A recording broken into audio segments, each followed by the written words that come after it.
자, 여러분 우리 하나님 말씀 여러분 곧바로 보도록 하겠습니다. 우리 시편 127편 1절, 그다음에 잠언 14장 1절 2절 말씀인데요. 여러분들이 혹시 자막으로 준비가 됐나요? 네. 그럼 우리 같이 한번 좀 읽어볼까요? 시편 127편 1절 여호와께서 시작. 여호와께서 집을 세우지 아니하시며 세우는 자의 수고가 헛되며 여호와께서 성을 지키지 아니하시며 파수꾼에 깨어 있음이 헛되도다.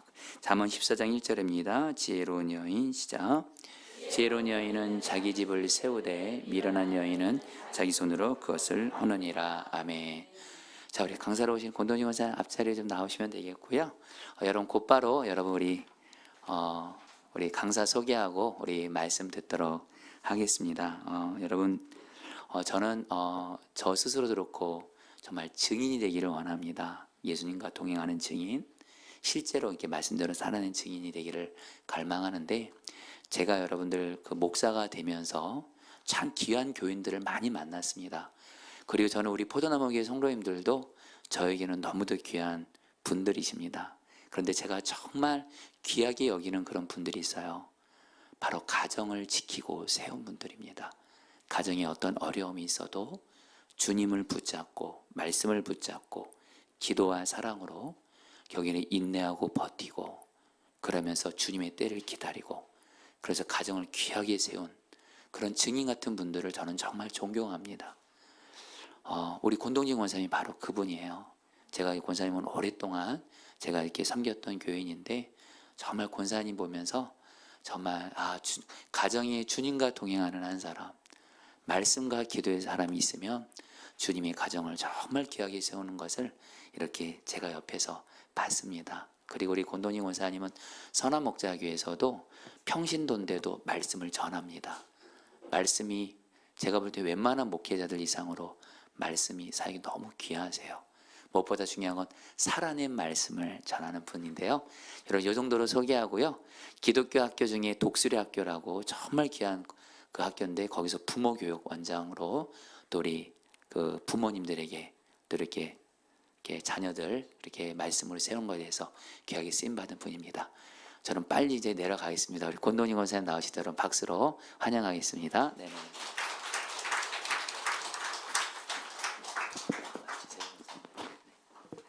반갑습니다. 아이고 소개를 너무 잘해 주셔가지고 제가 선한목자교회에서 싱글 속장일 때 저희 교구 목사님이셨어요. 그래서 제가 신방 오시면 남편 사진을 갖다 놓고 기도해 달라고 그랬었던 기억이 나더라고요. 오면서. 근데 제가 오늘 남편이 저를 위해서 기도해 주는 기도를 받고 왔습니다. 제가 싱글속 올해 속장을 했거든요. 그 무슨 의미인지 아시죠? 너무 제가 오랜만에 막 이렇게 작은 교회 막 아이들 소리 들리고 너무 좀 아주 신선하고 새로웠어요. 그래서 진짜 이 교회에서 여러분이 굉장히 가족적으로 이렇게 뭔가 이렇게 활기찬 그런 교회 분위기를 느끼면서 이게 오후 시간에도 이렇게 식사들 하시고 되게 졸릴 텐데 모두가 또 이렇게 참여해 주신다 해서 제가 되게 신기해하는 마음도 좀 있습니다. 근데 제가 여러분에게 이 시간 정말 귀한 시간을 저에게 주셨는데 그냥 하나님이 저에게 증인은 제가 이렇게 강의를 많이 하긴 하는데 저는 항상 증인으로 섭니다. 그리고 제가 제 닉네임을 옆집 아줌마라고 저를 늘 소개하고 있어요. 근데 지금 사실 옆집 할머니인데 그냥 그 이야기는 그냥 우리 이웃에 있는 정말 저는 밥하는 사람이고 근데 제가 그냥 아주 평범한 일상을 사는 중에 하나님의 놀라운 역사가 제 삶에 있었고 그것을 통해서 또 많은 분들이 이렇게 또 목사님이 저를 가정을 세운 자라고 자꾸 이렇게 칭해 주시니까 제가 그런 생각이 들었어요. 우리가 육신으로 살아가는 이 땅의 삶은 늘 어둡고 그 사망의 음침한 골짜기를 지난다는 그 시편의 고백이 저는 정말 실감이 나요. 사실은 제가 이제 60을 훌쩍 넘은 그런 나이가 되고 보니까 이렇게 뒤돌아보면 우리가 이 땅의 삶을 산다는 것은 정말 원수가 우리를 죽기까지 공격하는 그런 정말 어떻게 보면 참 처참한 삶인데, 그러한 우리의 삶의 이 시줄에 하나님의 이 날줄, 은혜의 날줄이 들어오면 정말 말할 수 없는 그 아름다운 하나님 나라의 그림들이 그려지는 것이 우리의 삶이구나 하는 생각을 저는 참 많이 하고 있습니다. 그래서 오늘 여러분이 사실은 뭐 세미나라 그러니까 제가 뭔가 말씀을 그래도 좀 정리를 해서 나눠야 될 것 같은데, 제가 참 부끄럽습니다. 저는 신학을 공부한 사람이 아니고 그냥 매일 말씀 묵상을 해요. 그냥 매일 주어진 말씀을. 요즘은 저희 여기도 말씀 함께를 하시나요? 네, 말씀 함께. 예, 말씀 함께 그냥 그 묵상 본문을 가지고 매일 말씀을 묵상하고, 또 이제 이렇게 저는 이렇게 기록으로 남기는 훈련을 이렇게 그동안 했기 때문에 저는 그냥 기록하고, 그리고 그거 가지고 기도하고, 그냥 늘 그렇게 그냥 살아내고 있는데, 사실 신앙생활 오래 좀 하시면 이 뭐 가정에 대해서 아까 잠깐 본문 말씀으로 한 이야기, 뭐 창세기 이야기 여러분 진짜 다 아시잖아요.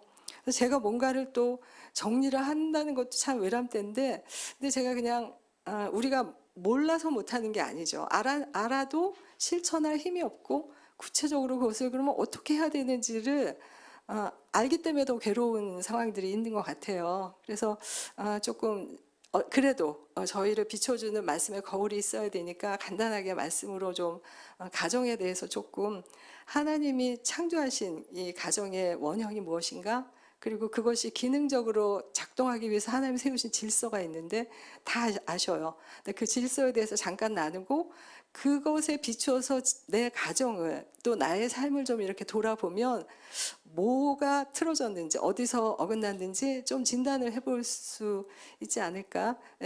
좀 그런 시간이 되었으면 좋겠습니다. 그래서 내가 열심히 뭔가를 하여도 이게 헛된 일을 하고 있을 수도 있어요. 그리고 내가 뭔가 정말 잘하는 것 같은데 사실 돌아보면 허무는 자가 되고 있는 그런 경우도 있더라고요. 제가 돌아보면 그랬어요. 저의 열심으로 잘못된 길을 가면서도 그 길이 틀렸다라는 것을 제가 인식하지 못했을 때는 결과적으로 그런 상황을 맞닥뜨리고, 그 절망 가운데 다시 하나님께서 내비게이션, 이 잘못 길 갔을 때 다시 바른 길로 인도해 주잖아요. 그런 은혜의 인도하심을 경험했기 때문에 제가 조금 우리가 정확한 원형을 알고 진단을 해보는 것에서부터 모든 것이 시작이 되면 가장 지름길로 가는 길인 것 같아서 다 아시는 말씀 조금 나누려고 합니다. 가정의 원형은 창세기 1장 27절에서 28절 말씀에 사실 다 들어있어요. 제가 PPT 부탁드렸는데 좀 띄워주시겠어요? 우리 함께 27절에서 28절 말씀 함께 읽어요. 시작. 하나님이 자기 형상 곧 하나님의 형상대로 사람을 창조하시되 남자와 여자를 창조하시고, 하나님이 그들에게 복을 주시며 하나님이 그들에게 이르시되 생육하고 번성하여 땅에 충만하라, 땅을 정복하라, 바다의 물고기와 하늘의 새와 땅에 움직이는 모든 생물을 다스리라 하시니라. 아멘. 이 말씀을 조금 이렇게 자세하게 좀 풀어서, 하나님이 원래 만드신 가정의 모습, 지금 내 가정이나 주변에 볼 수 있는 그런 모습 말고 그게 무엇인지를 좀 살펴보려고 해요. 근데 이제 첫 번째로 볼 것이 하나님이 자기 형상대로 사람을 창조하셨다는 거죠. 근데 어떻게 하셨는지 창세기 2장 7절에 말씀 있죠. 여호와 하나님이 땅의 흙으로 사람을 지으시고 생기를 그 코에 불어넣으시니 사람이 생명이 되니라. 여기에서 중요한 것은 흙으로 지은 바 되었지만 하나님이 생기를 불어넣으셔서 생명이 되었다는 거예요. 그래서 여기에서 중요한 포인트는, 우리는 아파르, 이 흙이라는 이 단어의 원형이 아파르라 그래요. 티끌, 먼지, 존재의 무가치함을 설명해 주는 거죠. 그런데 하나님의 생기를 불어넣으심으로써 생명이 되었으니 육체의 생명은 영혼에 있다는 거죠. 생명. 그래서 영혼의 생명은 하나님께 있는 거예요. 그랬을 때 이 논리대로 따라가 보면 인간은 하나님과 올바른 관계 속에서만 참 인간이 된다는 거죠. 그것이 시작이에요. 하나님이 사람을 지으실 때 그렇게 하나님과의 올바른 관계에서만 온전한 사람이 되도록 하나님 그렇게 지으셨어요. 그리고 두 번째, 남자와 여자로 지으셨다는 거죠. 너무 잘 아시는 얘기라 지루하시죠? 빨리빨리 지나갈게요. 예. 여기서 창세기 2장 18절에 보면 사람이 혼자 사는 것이 좋지 아니하나니 이 말씀이 있어요. 근데 여기서 좋지 않다는 거는 온전하지 않다라는 원어적인 의미가 있습니다. 그러니까 하나님이 아담을 만들었는데 만들고 보니까 뭔가 허전하네, 여자를 만들어야지, 이게 아닌 거예요. 예. 그런 과정을 거치신 게 아니라 하나님의 창조 과정 속에 남자와 여자를 지으신 거예요. 그래서 하나님의 형상을 사람에게 부여하시되 남자와 여자, 하나님의 남성성과 여성성이 있어요. 그것이 남자와 여자를 통해서 구현되도록 하나님이 그렇게, 하나님의 자체의 그 형상이 삼위일체 하나님이시잖아요. 그 하나님의 그 연합되어진 그 하나님의 속성이 남자와 여자를 통해서 구현되도록 하나님 그렇게 창조하신 겁니다. 여기서 굉장히 중요한 단어가 있어요. 사람이 혼자 사는 것이 좋지 아니하나니, 온전하지 아니하니 내가 그를 위하여 돕는 배필을 지으리라. 이것이 하나님의 계획이라는 거죠. 너무 잘 아시는 말씀이지만 그를 위하여, 사람 남자를 위하여 돕는 배필.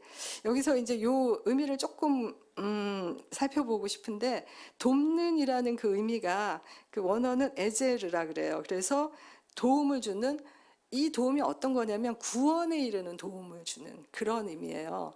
그러니까 사실은 여성은 남성의 구원자입니다. 프라이드를 가지시고, 그리고 이제 배필이라는 그 돕는 배필이라는 의미에서 배필은 케네그도라는 의미인데 그와 맞먹는, 그와 짝을 이루는, 그러니까 그와 대등한 그런 모습이라는 거예요. 그래서 이것을 하나 정확하게 좀 풀어본다면 남녀의 관계는 그 세상의 그 전투에서 막 이렇게 밀리고 있을 때 응원군처럼, 구원자처럼 돕는 배필이 쫙 나타나서 그 상황에서 이길 수 있게 도와주는 그런 남녀의 관계가 그렇게 하나님 설정하셨고, 그것이 서로의 대등한 관계 속에서 그렇게 연합을 하도록 하나님의 그 창조의 그 계획은 그렇다는 거죠. 그래서 남자와 여자가 결혼을 통해서 온전한 하나님의 형상을 이룬 땅의 부모가 되게 하시고, 그래서 하나님의 대리 부모가 되어서 하나님의 사람을 길러내게 하시도록 그런 계획이 하나님의 이 가정을 향한 창조의 원형이라는 거죠. 그렇게 해서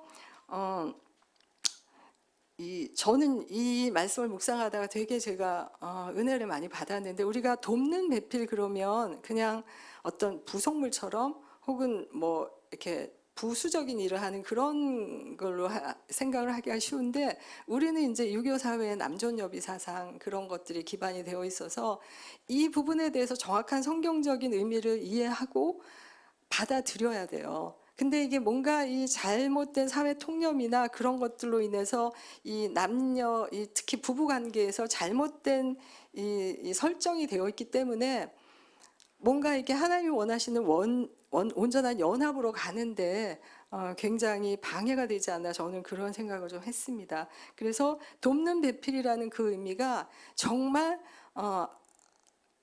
온전하게 그 대등한 관계에서 이 세상의 싸움에 나갔을 때 구원자의 역할을 해줄 만큼 그렇게 돕는 응원, 그런 그 역할이 하나님이 계획하신 아내의 역할이에요. 여성을 향한 하나님의 계획입니다. 그리고 그 다음에 세 번째로 우리가 볼 것이, 하나님이 남자와 여자를 창조하시고 그에게 그 남자와 여자에게 복을 주셨어요. 그 복의 첫 번째가 뭐냐면 생육하고 번성하여 땅에 충만하라. 그러니까 자녀를 많이 낳으라는 거죠. 하나님 거룩한 자녀를 많이 낳아서 땅에 충만하라는 거예요. 그것이 남자와 여자에게 주신 첫 번째 복이고, 두 번째는 땅을 정복하라. 그 다음에 모든 생물을 다스리라. 이거는 무슨 얘기냐면, 가정은 남자와 여자를 지으신 하나님이 그들을 연합하게 하셔서 이 땅에 하나님의 사람이 충만하게 하시려는 하나님의 계획 속에 사명을 주셨다는 거죠. 다스리고 정복하는 그런 그 사명 공동체인 거죠. 그래서 이 가정의 원형을 이렇게 좀 정리해 봤습니다. 근데 이제 하나님의 마음으로 하나님이 이렇게 사람을 지으시고 남자 여자를 지어서 하나님이 그 6일간 창조하신 그 모든 좋은 것들, 보시기에 아름답고 좋았던 것을 결국은 이 남자와 여자에게 주셨잖아요. 그것을 다스리고 정복하라고. 그러니까 하나님이 그 온 땅을 창조하시는 그 목적은 가정 안에서 하나님이 그 가정을 이루어서 살게 하시고 온 땅에 하나님의 거룩한 자손들이 충만해지는 그것을 하나님은 원하셨던 거죠. 그래서 만약에 죄가 들어오지 않았다면 어떤 세상이었을까 한번 상상해 보셨나요? 네, 저는 상상을 되게 많이 하거든요. 만약에 죄가 들어오지 않았다면 정말 온 땅에 하나님을 중심으로 모든 사람들이 가족이 되고 연합이 되고 사랑하며 그렇게 사는 천국이었겠지요. 예, 하나님이 이제 그런 의도로 계획을 하셨다는 거예요. 그래서 가정이 그냥 자녀만 낳아서 그냥 울타리 걸어 잠그고 우리끼리 잘 먹고 잘 살자가 아니라 사명을 주셨다는. 하나님이 계획하신 목적을 이루도록 하기 위해서 하나님이 가정을 그렇게 만드셨는데 이제 그렇게 가정이 작동하기 위해서 하나님은 기능적인 질서를 부여하셨어요. 그것이 이제 우리가 잘 알고 있는 에베소서 말씀인데 이것은 하나님 질서의 하나님이시라고 우리 얘기를 하잖아요, 그죠? 질서라는 것 자체가 올바른 관계를 맺는 것이잖아요. 그래서 우리가 소위 말하는 위계 질서라고 이제 늘 말을 하죠. 그리고 뭐 우리 안에 많은 그 질서의 기준들이 있어요. 근데 그거는 그 타락한 인간의 본성이 만들어낸 그 왜곡된 질서인 거죠. 하나님이 각 그 가정 안에서도 그렇고 하나님 질서를 굉장히 존중하셔요. 그래서 가정 안에서도 이 가정을 창조하신 하나님의 그 목적을 이루기 위해서 기능적인 질서를 부여하셨다는 것을 염두에 두고 그 두 가지 큰 주제를 기억해야 합니다. 첫 번째는 남편은 아내를 사랑하고 아내는 남편에게 인격적으로 복종하며 연합해야 한다. 너무 잘 아시죠? 가정에 5월달이 되면 막 귀에 못이 박히게 듣는 말씀인데, 자 여기에서 이 중요한 이제 여러 가지 좀 요소들을 좀 짚어보고 싶어요. 남편은 아내를 사랑하고 이것이 전제가 되어서 가정이 만들어집니다. 왜냐하면 하나님이 아담을 지으셨을 때 그 하와를 데려오셨을 때 아담의 첫 번째 고백이 뼈 중에 뼈요 살 중에 살이라 그 고백을 하잖아요. 그러니까 이 남자의 사랑 고백이 우선되어질 때 가정이 만들어지고 부부의 연합이 시작이 되는 거예요. 그래서 남편은 아내를 사랑해야 하고 아내는 남편에게 인격적으로 복종해야 돼요. 이것은 하나님이 그렇게 지으셨어요. 남존여비 사상 때문에 그렇게 살라는 게 아니에요. 그래서 여기서 말하는 이 복종이라는 그 개념은 휘포타소라는 그런 그 원어를 쓰는데 이것은 하나님께서 정하신 질서 속으로 들어가는 의미의 순종이에요. 그러니까 남편에게 순종한다는 거는 하나님이 그렇게 만드신 질서 속에 나는 들어가는 거야. 그러니까 하나님께 순종하는 것이 되겠죠. 그래서 남편은 가정의 머리라 하나님이 세우셨어요. 가정의 제사장이라 그러죠. 가정을 통솔하고 지도하며 보호하고 지키는 그런 책임을 가지고 있는 가정의 머리예요. 가장 중요한 머리입니다. 교회와 성도의 예수님과 교회의 관계를 가정의 관계로 같이 이렇게 그러니까 가정에서 먼저 경험한 것을 하나님이 교회에서 같은 그 맥락으로 우리에게 말씀하시잖아요. 예수님이 교회의 머리고 교회가 예수님의 신부고 우리도 예수님의 신부잖아요. 우리 각 사람이. 그런 것처럼 남편과 아내가 연합을 이루고 서로 사랑하는 관계지만 질서를 하나님이 남편을 머리로 세우고 아내는 그 남편에게 복종하도록. 그래서 이것이 가정의 가장 기본적인 관계예요. 근데 참 이 얘기를 정말 듣기 싫어해요. 요즘 사람들. 내가 왜? 그리고 대부분 가정의 문제는 사실은 이 질서가 세워지지 않았기 때문에 있습니다. 그래서 이제 이거는 원리가 그렇다는 말씀을 잠깐 드리고요. 그 다음에 두 번째 주제는 자녀는 부모를 공경하고 부모는 자녀를 노엽게 하지 않는다. 이 두 가지예요. 그러니까 자녀가 요즘은 우상이 많아요. 자녀를 그냥 온 집안에서 가장 중요한 게 자녀인 경우가 제가 이제 학교 사역을 오래 하다 보니까 정말 그 다 믿음이 좋은 가정들이 뽑아서 걸르고 걸러서 뭐 굉장히 심층 면접해가지고 이렇게 들어오는 가정들인데도 이 가정의 질서가 세워져 있는 가정이 거의 없어요. 그래서 가정의 머리는 아이들이야.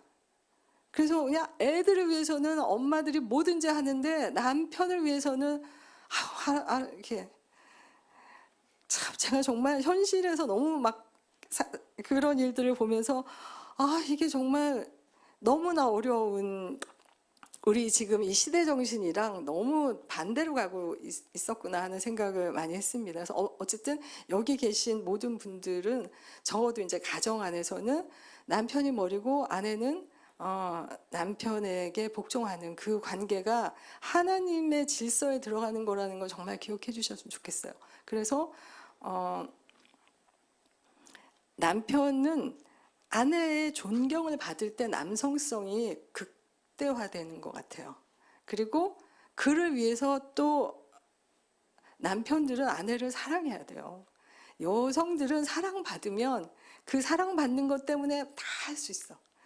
근데 사랑받는다는 느낌을 받지 못하고 뭔가 결핍이 막 되면 그 다음에 이제 이게 잘못된 행동으로 가는 거예요. 그 남편에게 사랑받지 못하는 결핍을 자녀의 성공으로 키우고 싶어서 아이에게 집중하고 집착하고 남편과의 관계에서 소원해지고 뭐 이런 경우들이 굉장히 많더라고요, 현실적으로. 그래서 우리는 꼭 기억해야 합니다. 하나님이 만드신 가정의 원형이 이런 모습이라는 거예요. 그래서 이거는 여러분이 모르는 게 아니에요. 지금 어머 나 태어나서 이런 말 처음 들어서 하실 분 안 계시죠?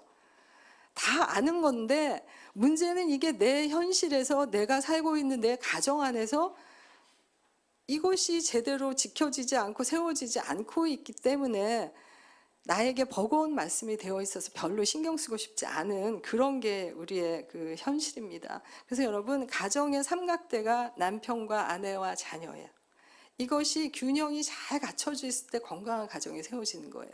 남편은 가정의 머리고 아내는 돕는 배필이고 자녀는 소망이죠. 우리 미래의 소망이죠. 하나님이 가정 안에 이 세 가지를 아주 견고하게 세워갈 수 있도록 그 기능적인 질서를 주신 게 그거예요. 남편은 아내를 사랑해. 그리고 아내는 남편에게 복종해. 그리고 자녀는 부모를 공경해야 돼. 그래서 자녀가 복받고 잘 살기를 원하신다면 부모를 공경하는 자녀를 키우셔야 돼요. 왜? 하나님 약속 있는 첫 계명이라고 말씀을 주셨잖아요.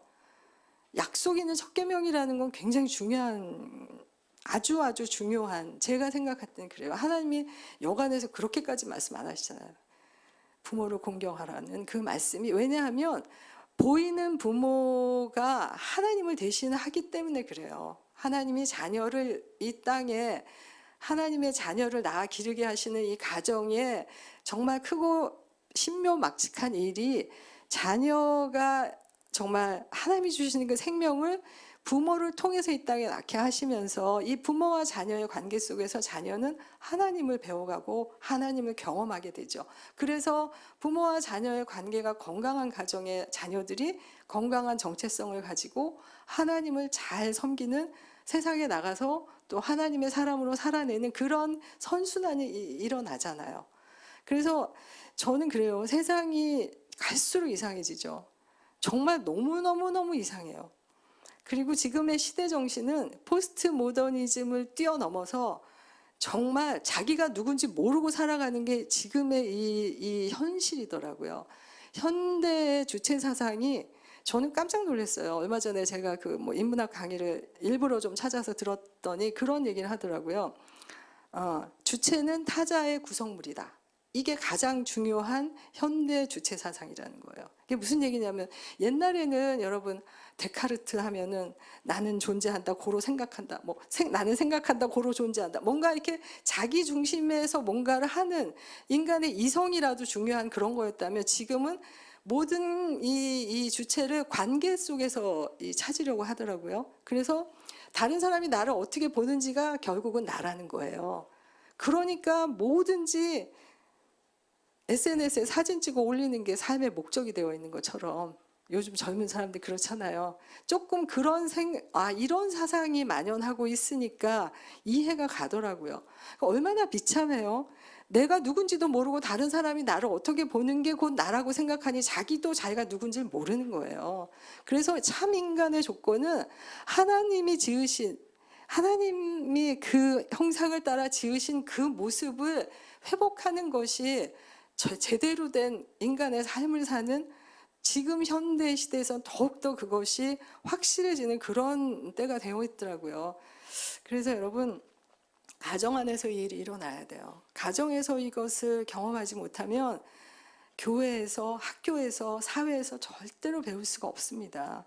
그래서 하나님이 가정을 통해서 뭐를 원하실까? 원형은 그랬어요. 사명 공동체로 하나님이 주셨잖아요. 근데 지금 죄가 들어오면서 인간의 이 모든 이 관계가 다 어그러지고 틀어지고 가정도 말할 수 없이 지금 손상이 됐다, 해체가 됐다라고 요즘 얘기해요. 왜냐하면 1인 가구가 지금 거의 50% 육박하고 있거든요. 그래서 결혼해서 독립해 나가는 게 아니라 그냥 장성해서 부모를 떠나요. 그러면서 이제 모든 이 사회적인 이 일들이 막 어그러지고 저는 그런 현상이라고 생각을 합니다. 그래서 그것들을 회복하기 위한 선한 싸움을 크리스찬 가정 안에서 먼저 일으켜야 된다고 생각해요. 요즘 뭐 다 그렇지. 근데 요즘 다 그렇지 잘못 따라가면 정말 길을 잃는 거거든요. 그래서 저는 이 가정 안에서 온전한 질서를 회복해 나가는 이 과정이 결국은 개인의 성화의 과정이랑 맞물려 있어요. 그것은 하나님이 우리 한 사람 한 사람을 부르셨을 때 예수 그리스도의 장성한 분량에 이르기까지 우리의 믿음이 이 땅에서 성장해서 예수님 닮아가는 작은 예수 되도록 하는 게 하나님께서 우리를 향한 목적이란 말이죠.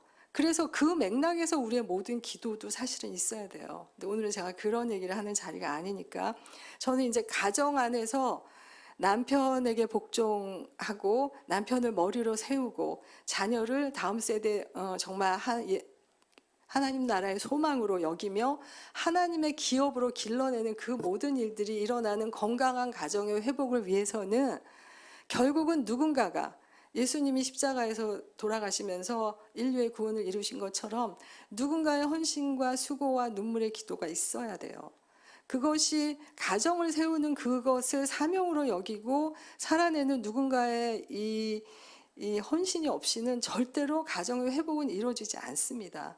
그런데 우리가 예수님 닮아가는 성화의 과정을 걸어야 된다는 건 알지만 구체적으로 그것을 어떻게 그러면 어떻게 훈련해야 하는가를 이 생각들을 조금 다 다르게 하는 것 같아요. 그래서 제가 어떤 우리 보면 신앙생활의 그 여러 가지 그 본인들이 이제 중요하게 생각하게 했는데 우리가 나 예수 믿는 사람이라고 이야기할 때 제일 첫 번째는 교회 다니는 거로 생각을 하죠. 그래서 주일 예배 드리고 교회 가능한 공예배에 빠지지 않고 또 헌금 생활 잘 하고 그 정도면 신앙생활을 나는 잘 하는 크리스찬이라고도 사실은 생각을 해요. 근데 저는 절대로 그렇게 인정하지 않습니다. 저는 가정을 봐요. 그 사람이 가정에서 어떻게 생활을 하고 그들의 부부의 관계와 자녀를 어떤 이 정말 가치관으로 양육하고 있는가가 정말 본인이 크리스찬인가 아닌가의 기준점이 되어야 한다고 저는 생각을 해요. 왜냐하면 우리가 신앙과 삶이 분리될 수 없잖아요. 믿음이 있는데 어떻게 내가 가정에서 민낯으로 살아내는 내 모습이 전혀 신앙인의 모습이 아닐 수 있을까요? 그거는 그렇게 살아가는 수가 없는 것 같아요. 근데 이제 저도 이제 제가 이제 중요하게 생각하는 포인트는 이거예요.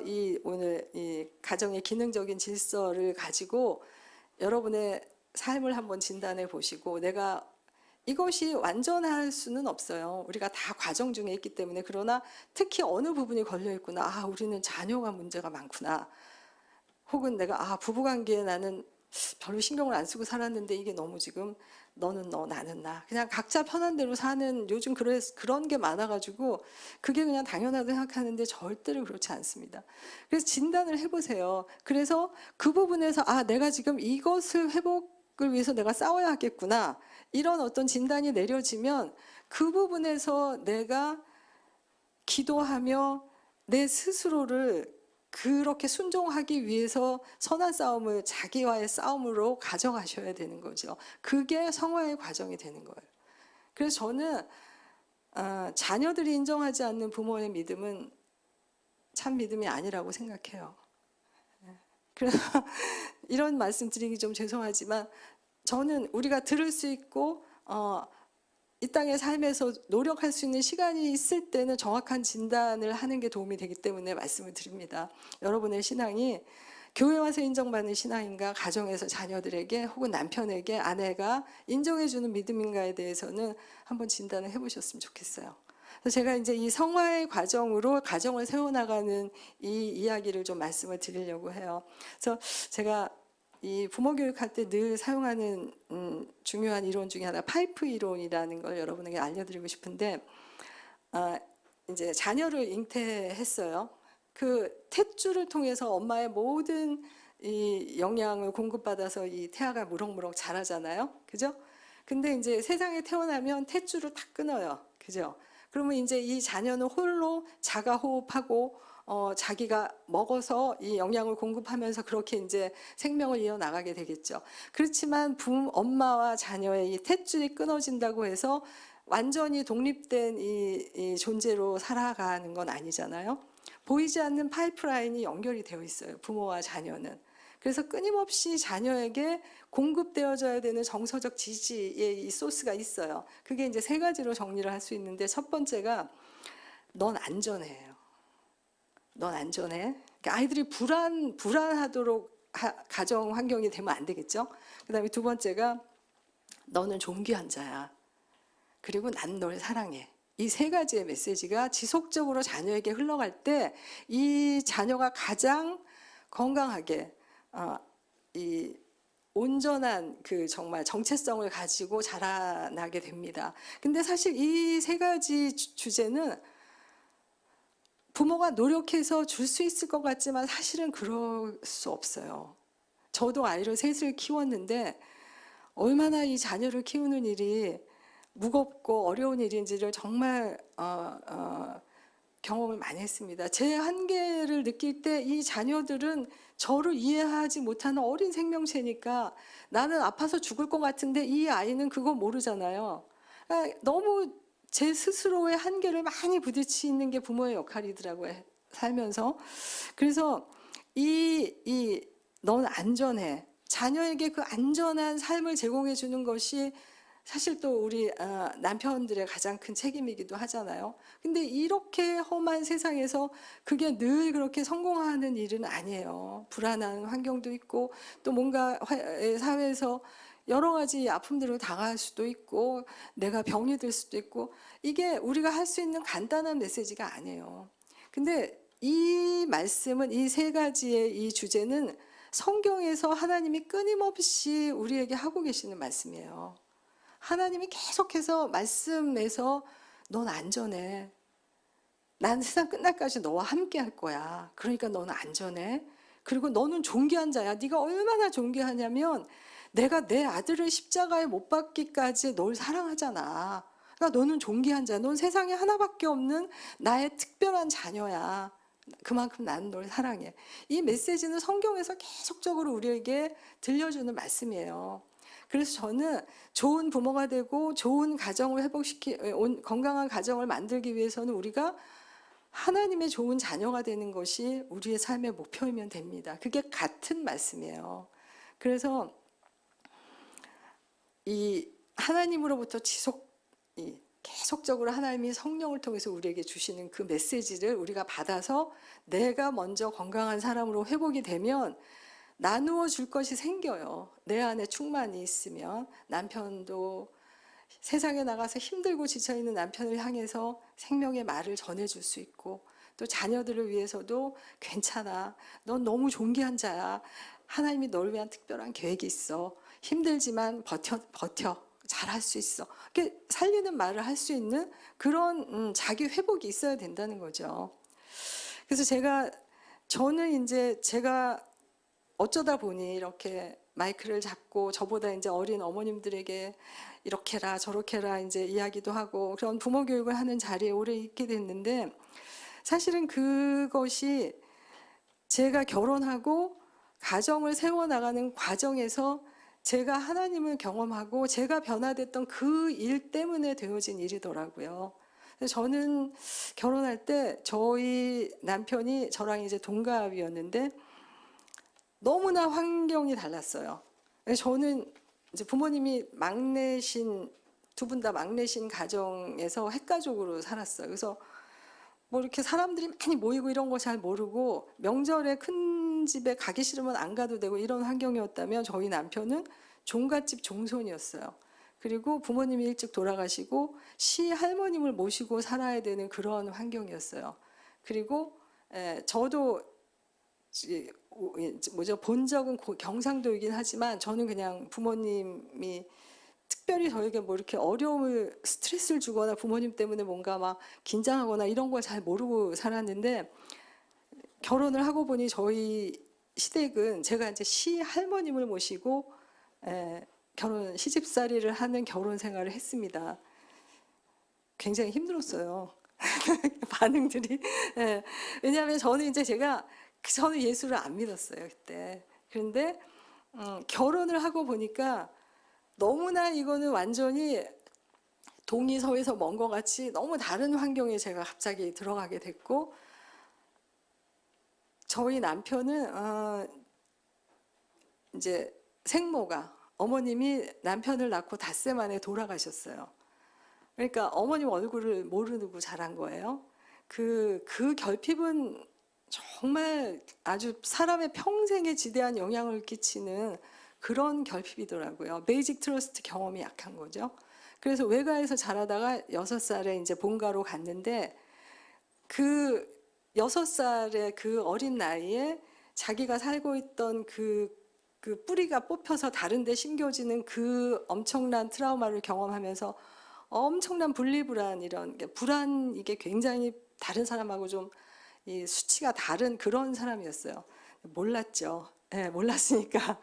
근데 이제 저는 정말 이제 제가 이 두 가지 시할머님을 제가 모시고 살아야 하는 상황이었고, 저희 시어머님은 계시지 않았는데 그것이 남편에게 어떤 상황이었는가를 잠깐 설명을 드린 이유가, 저는 그게 제 인생에 너무나 무거운 짐이었어요. 결혼을 하고 보니까 아무것도 모르는데 시할머님을 모시고 1년에 8번 집안에 큰 제사도 있고 뭐 아주 종갓집이었어요. 아주 유교적 그것이 강한. 그러면서 저희 남편은 그런 결핍이 있는 사람이었기 때문에 보통 사람하고는 약간 이 모든 일에 대한 이 정서적인 반응이 좀 다른 것을 결혼하고 나서 알게 됐죠.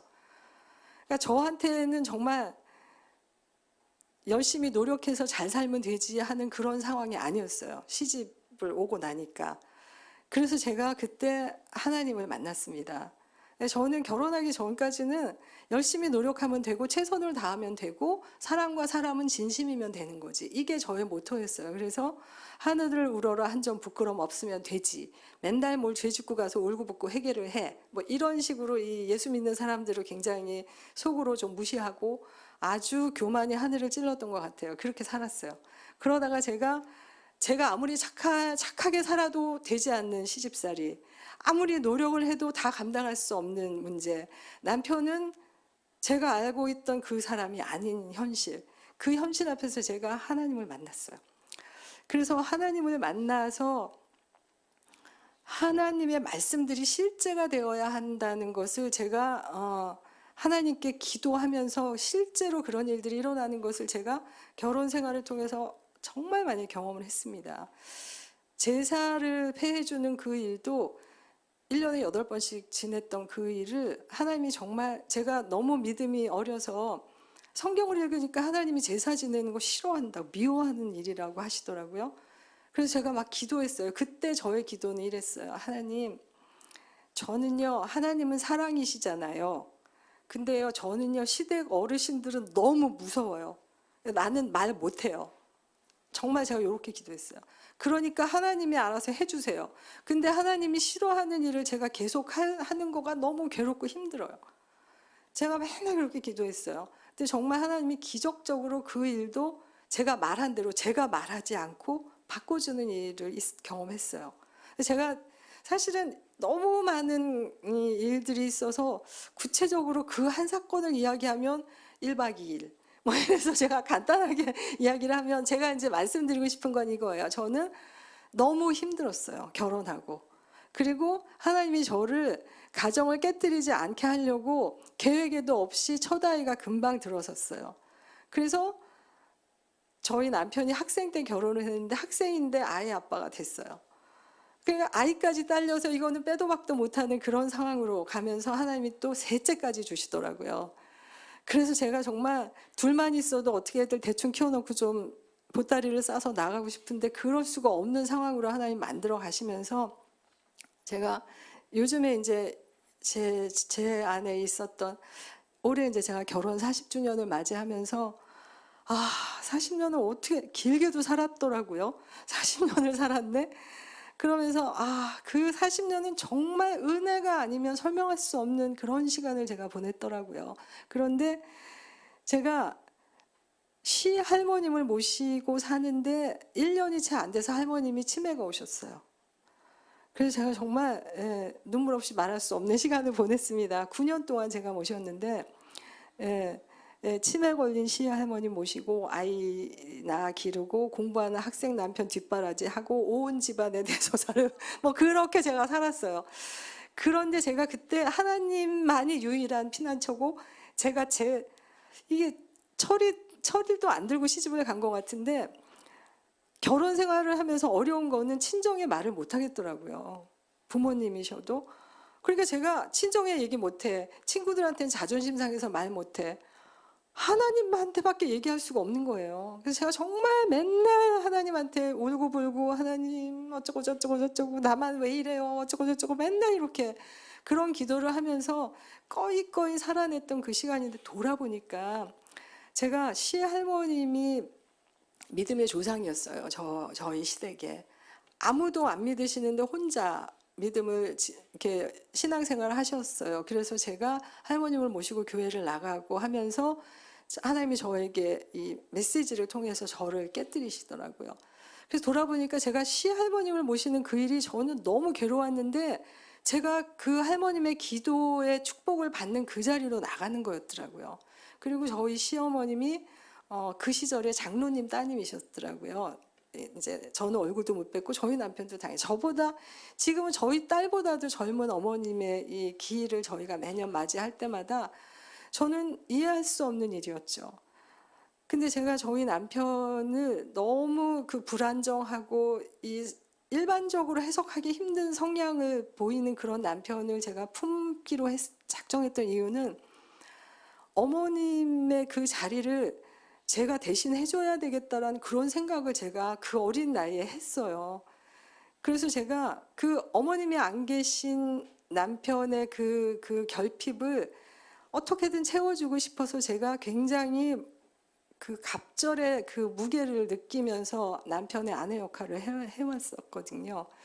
근데 결국은 돌아보니까 그 어머님의 부재 그리고 어쨌든 그 시할머님을 모시는 그 자리에 제가 그래서 시할머님이 이제 나중에는 누워만 계셨는데 제가 매일 할머님한테 예배를 드렸어요. 그 방에 가서 매일 말씀 이렇게 귀에다 대고 말씀 이렇게 해드리고 지금 생각하면 왜 그랬는지 모르겠는데 아무튼 그렇게 열심히 할머님이 이제 살아계신 동안에 그렇게 이제 할머님을 모시고 근데 제가 돌아보니까 그게 저에게 너무나 복된 자리였더라고요. 제가 그냥 친구들처럼 그냥 편안한 자리에 남편이랑 알콩달콩 둘이 살면서 애기 낳아 기르면서 얘네들을 뭘 만들까 뭐 이러고 살았다면 정말 형편없는 인생을 살게 되었지 않았을까 지금 돌아보면 그래요. 근데 어쨌든 저는 그 당시에도 와 쟤는 뭐냐 어떻게 저러고 사냐 좀 그런 상황으로 제가 들어갈 수밖에 없었는데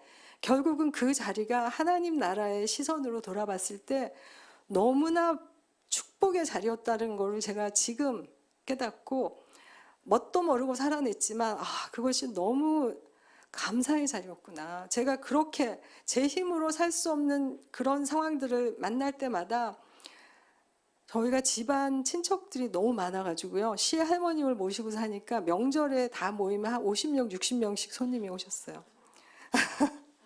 그러니까 그런 말이 있더라고요. 시어머니 없는 사람은 벌거벗고 동네 시집살이를 한다고. 근데 제가 딱 그런 시집살이를 했더라고요. 근데 제가 그 과정을 통해서 뭘 배웠냐면 사람은 다 똑같다. 배운 사람이나 못 배운 사람이나 가진 사람이나 가난한 사람이나 다 자기중심적이고 다 자기만 옳다고 생각을 하더라고요. 누구는 이렇게 하라 그래서 이렇게 하면 다른 사람에게 틀렸다 그러는 거예요. 제가 그런 시집을 살면서 이거는 하나님만이 진리구나. 제가 사람을 의지할 수 없도록 하나님이 상황을 그렇게 만들어 가시면서 저는 진짜 하나님 말씀이 진짜가 되는 것을 경험했었어요. 그래서 그 정말 지난한 시간을 경험하면서 결국은 하나님이 제사 문제도 해결해 주시고 또 저희 남편을 이해할 수 없는 그런 기가 막힌 상황들을 많이 겪을 때 제가 이제 의지할 곳이 하나님밖에 없으니까 저거 정말 하나님 앞에 나가서 기도했는데 하나님은 이렇게 일을 하시더라고요. 처음에는 저의 억울한 하소연을 다 하게 하세요. 그래서 이제 그거를 쏟아내고 나서 조금 감정이 가라앉으면 하나님이 일을 하시기 시작하시는데 그때 남편의 마음이 어떠한지를 제 심령 안에 그냥 부어주셨어요. 그래서 제가 머리로 이해할 수 없는 남편의 어떠함을 가슴으로 이해할 수 있는 은혜를 주시기 시작하시더라고요. 그래서 또 한 걸음 나가고 또 하루를 견디고 그렇게 그러니까 저는 어쩔 수 없이 기도를 할 수밖에 없는 상황으로 하나님이 몰아가 주셨는데 그리고 제가 아이가 셋이고 집안에 워낙 일이 많다 보니까 주일밖엔 교회를 잘 못 갔어요. 그리고 아이들이 없을 그 시간에만 이제 교회에 봉사하다고 하니까 그래서 저에게는 골방이 생겼어요.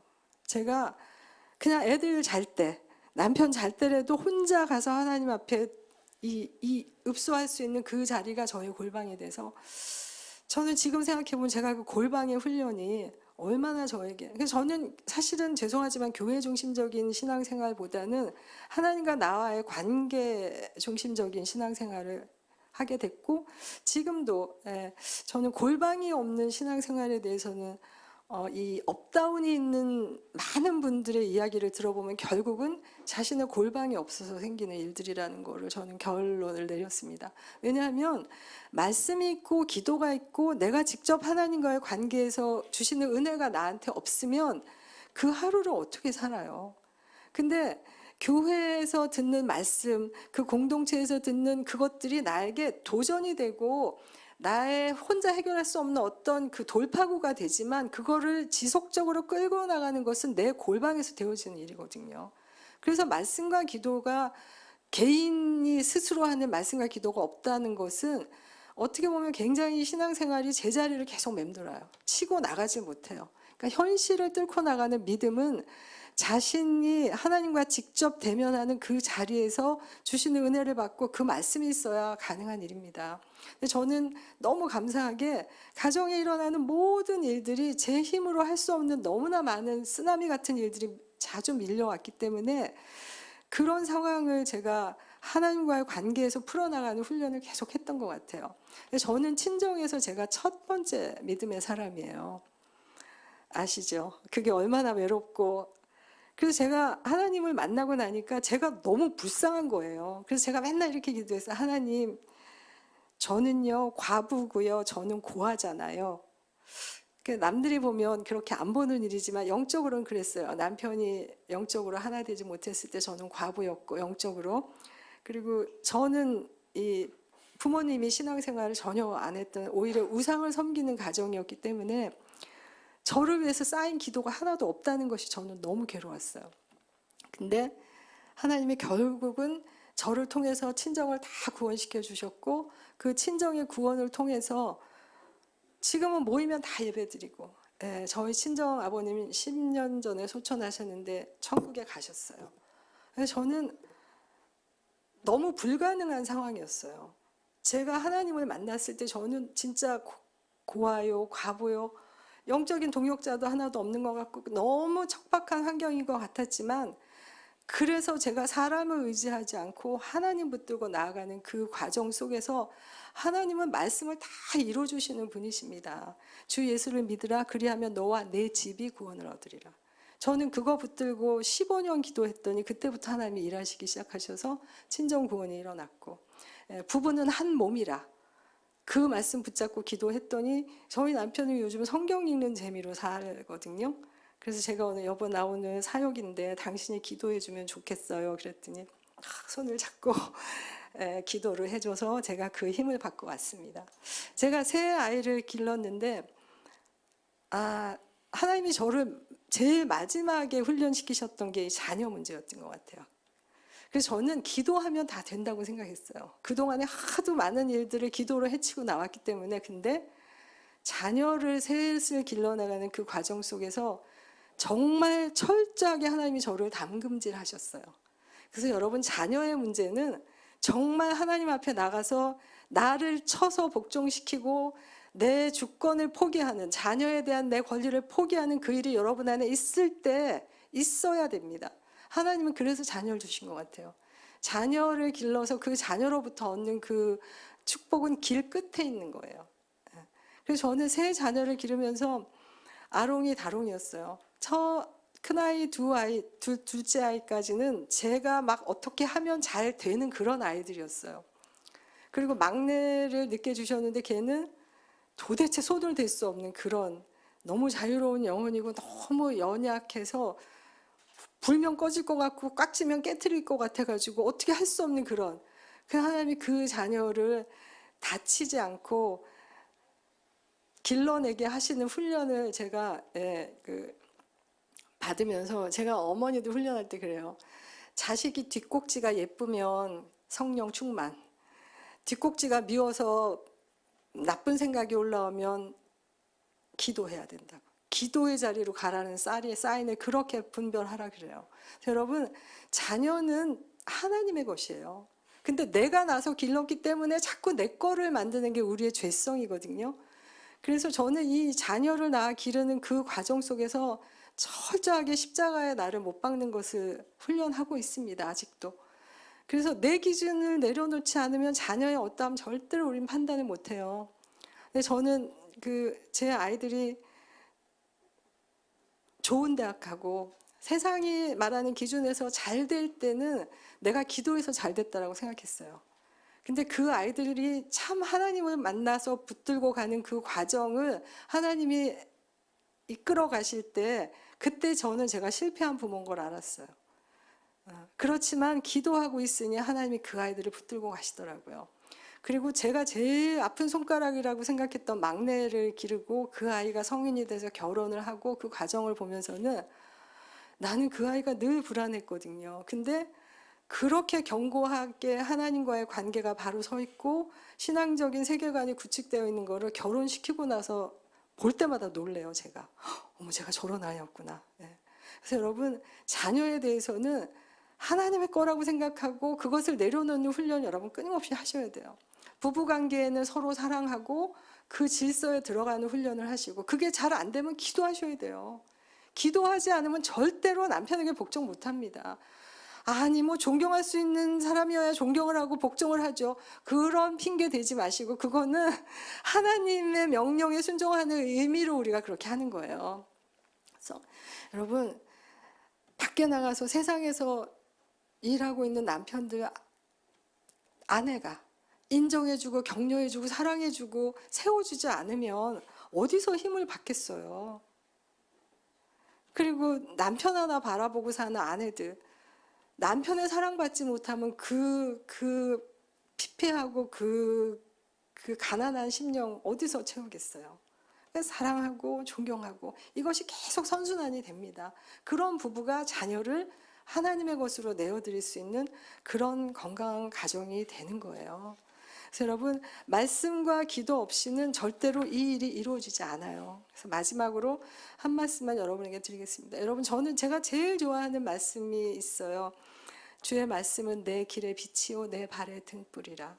저는 이 말씀이 너무 좋아요. 왜냐하면 하나님의 말씀이 빛이에요. 그래서 내가 어디로 가야 되는지 길을 알려줘요. 그리고 등불, 내 발의 등불이잖아요. 내가 한 걸음을 걸어갈 때 거기가 어그러진 길인지 구덩이인지 그거를 보게 해주는 등불이 말씀이에요. 그래서 매일매일 말씀과 기도해서 그 어그러지지 않은 바른 길을 걸어나가는 삶을 살다 보면, 히브리서에 저는 이 말씀 참 좋아하는데, 피곤한 손과 연약한 무릎을 일으켜 세우고 너희 발을 위하여 곧은 길을 만들어.